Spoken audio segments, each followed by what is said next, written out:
প্রথমেই যে বিষয়টি আপনার কাছ থেকে জানতে চাই সেটি হচ্ছে যে এখন তো আসলে ঘরে ঘরে ঘাড় ব্যথার একটা প্রবণতা দেখা যায় এবং জি, বিশ্ব স্বাস্থ্য সংস্থার তথ্য আসলে বলছে যে এটি একটি প্রধান আসলে রোগ হিসেবে এখন আসলে দেখা যায় বা রাইট। ধরা হয়। এই ঘাড় ব্যথাটা আসলে স্যার কেন হয়?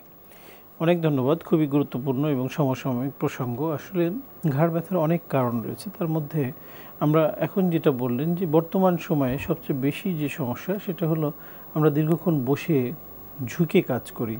সেটা হতে পারে অনেক সময় নেট ব্রাউজিং, মোবাইলে করছি, কম্পিউটারে কাজ করছি, লেখালেখি করছি। প্রত্যেকটা ক্ষেত্রে আমরা ফরওয়ার্ড বেন্ডিং হই এবং ঝুঁকে করি।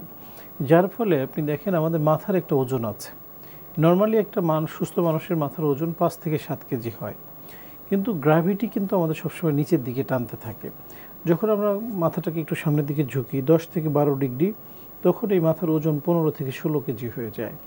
যখন আরও ঝুঁকি ২০ থেকে ২৫ ডিগ্রি বা ২২ ডিগ্রি, মাথার ওজন ২৫ থেকে ২৭ কেজি হয়ে যায়। মানে গ্র্যাভিটি টানার কারণে। তো এই যে প্রলং টাইম আমরা ঝুঁকে কাজ করছি, আমরা নেট ব্রাউজিং করছি, আমাদের মনেই থাকে না যে আমরা যে ঝুঁকে আছি। যার ফলে ঘাড়ের যে চারিদিকে যে মাংসপেশি, লিগামেন্ট, এগুলা এই ওজনটাকে হোল্ড করতে করতে একটা সময় যে ফ্যাটিক হয়ে যায়, দুর্বল হয়ে যায়, আমি আর হোল্ড করে রাখতে পারছি না। তখন সে একটা মেকানিজম আছে, স্পাজম ডেভেলপ করে, যে করে তখন শক্ত হয়ে যায়, আমি আর ডানে বামে ঘোরাতে পারছি না। হঠাৎ এরকম আমরা অনেক পেশেন্ট পাই, কম্পিউটারে কাজ করছিল, হঠাৎ করে সে স্টাক হয়ে গেছে, একেবারে ডানেও ঘুরতে পারছে না, বামেও ঘুরতে পারছে না, তার মাসেলগুলো একেবারে শক্ত হয়ে যায়। এই যে মাসেল স্পাজম, এটা দিয়েই মূলত ঘাড় ব্যথাটা স্টার্ট করে। একটা সময় যে আমরা গুরুত্ব দিই না, মানে প্রথম দিকে গুরুত্ব দিই না, একটা সময় যে খুব সিভিয়ার হয়ে যায়। এছাড়া অনেকগুলো কারণ আছে, যেমন আমরা বয়সের সাথে সাথে চুল পাকে, হাড়ের ঠিক তেমনই ক্ষয় হতে থাকে, মেরুদণ্ডের হাড়গুলোরও ক্ষয় হয়, যেটাকে আমরা বলি স্পন্ডাইলোসিস। হ্যাঁ, বয়সের সাথে সাথে এই ডিজেনারেটিভ চেঞ্জগুলো হয়। যেমন আপনি স্পাইনের বা মেরুদণ্ডের কথা যদি চিন্তা করেন, ঘাড়ের অংশে এবং কোমরের অংশে এই দুই জায়গায় আমাদের কিন্তু মুভমেন্ট হয়, নড়াচড়া হয়। আমরা কথা বলছি, প্রতিনিয়ত আমাদের কিন্তু ঘাড় নড়ছে, ডানে বামে করছি, এটা আমাদের ন্যাচারাল ফেনোমেনা। এই ক্ষেত্রে এখানে ওয়ার অ্যান্ড টিয়ার হয়, মানে একটু ক্ষয় হয়, কোথাও একটু পাখির ঠোঁটের মতো হাড় বৃদ্ধি পায়, যেটাকে আমরা অস্টিওফাইট বলি। এই অংশটাকে বা এই কন্ডিশনটাকে আমরা স্পন্ডাইলোসিস বলি। এছাড়া অনেকের ঘাড়ে সার্ভাইকাল রিবস থাকে, আমরা বলি জন্মগতভাবেই, কখনো এক সাইডে কখনো বোথ সাইডে, যেটাকে আমরা কখনো ইউনিল্যাটারাল বা বাইল্যাটারাল সার্ভাইকাল রিবসের কথা বলি। অনেক সময় আমাদের স্পাইনের যে গঠন, সেই গঠনে প্রত্যেকটা দুই ভার্টিব্রার মাঝখান থেকে একটা ডিস্ক নামে একটা সাবস্টেন্স আছে, যেটাকে আমরা বলি ইন্টারভার্টিব্রাল ডিস্ক। সেই ডিস্কটা যদি কোনো কারণে একটু পিছনের দিকে সরে যায়, যে বা পোস্টোল্যাটারালি আমরা বলি এক সাইডে সরে যে নার্ভের উপর কম্প্রেস করে, তখন ঘাড় ব্যথা হতে পারে। ব্যথাটা ঘাড় থেকে পিঠের দিকে চলে যেতে পারে, হাতের দিকে চলে আসে, হাতটা ঝিনঝিন অবশ অবশ মনে হয়, এবং অনেক সময় ব্যথার কারণে হাতটা মুভমেন্ট কম করলে জয়েন্টটা স্টিফ হয়ে যায়, শোল্ডার জয়েন্টটা জমাট বেঁধে যায়, এ ধরনের প্রবলেম থেকে। এছাড়া যে ক্যানেল দিয়ে রুট দিয়ে নার্ভটা বের হয়ে আসে, সেই রুটে যদি কোথাও স্টেনোসিস ফর্ম করে, আমরা মেডিকেল ভাষায় বলি একটা শক্ত কিছু জমাট বেঁধে যায়, সেক্ষেত্রেও এরকম ঘাড় ব্যথা হতে পারে। এছাড়া স্পাইন, টিবি, টিউমার, অনেকগুলো প্যাথোলজি থেকে এই ঘাড় ব্যথার কারণ তৈরি হতে পারে।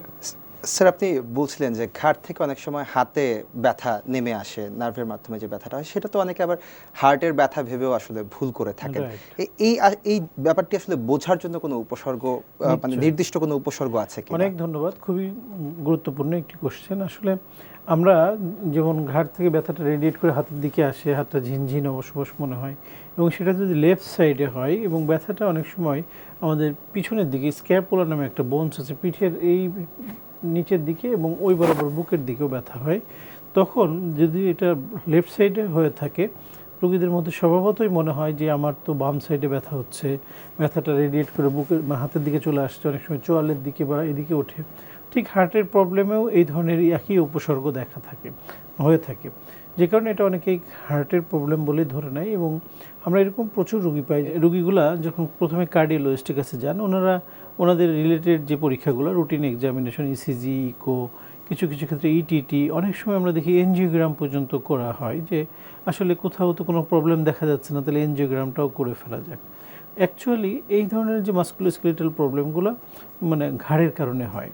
তো এখানে কিছু ডিফারেন্স তো আছেই, সাধারণ মানুষের পক্ষে বোঝাটা কঠিন, বাট চিকিৎসকদের কাছে বোঝা যায় যে এই পেইনটা মুভমেন্টের সাথে রিলেটেড থাকে। যেমন আমি যদি ঘাড়ের মুভমেন্ট করি, ডানে বামে উপরে নিচে, বা কিছু আমাদের রোটেশন আছে, আমরা ক্লিনিক্যালি কিছু টেস্টও করি, সেটাতে যদি ঘাড়ের প্রবলেম হয়, প্রবলেমটা দেখা যায় মুভমেন্টের সাথে নড়াচড়া করে। আমি যদি স্থির হয়ে থাকি আমার ব্যথা নেই, মুভমেন্ট করলে ব্যথা হচ্ছে।